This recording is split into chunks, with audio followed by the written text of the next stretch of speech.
মুখে নিতে যাবেন, পাশে আরেক ভাই চিৎকার করছে, পানি পানি, এক ফোঁটা পানি দাও। ওই সাহাবী বললেন, আমাকে না, আমার ভাইকে দাও, আমার আগে আমার ভাইকে দাও। ওই সাহাবার কাছে নিয়ে যাওয়া হলো যে আপনি আগে খান। ওই সাহাবীর কাছে পানির মশক নিয়ে যেতে যেতেই উনি শহীদ হয়ে গেলেন। আবার মশক নিয়ে দ্বিতীয় সাহাবীর কাছে আসতে না আসতে দ্বিতীয় সাহাবীও শহীদ হয়ে গেলেন।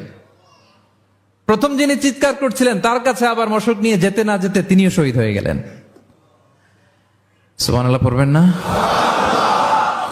ওয়ায়ুসিরুনা আলা আনফুসিহিম ওয়ালাউ কানা বিহিম খাসাসা। নিজেদের প্রয়োজন থাকা সত্ত্বেও মুমিনরা তার অন্য ভাইয়ের প্রয়োজনকে প্রাধান্য দেয়। আল্লাহু আকবার। এই হচ্ছে আমাদের ভ্রাতৃত্বের দৃষ্টান্ত।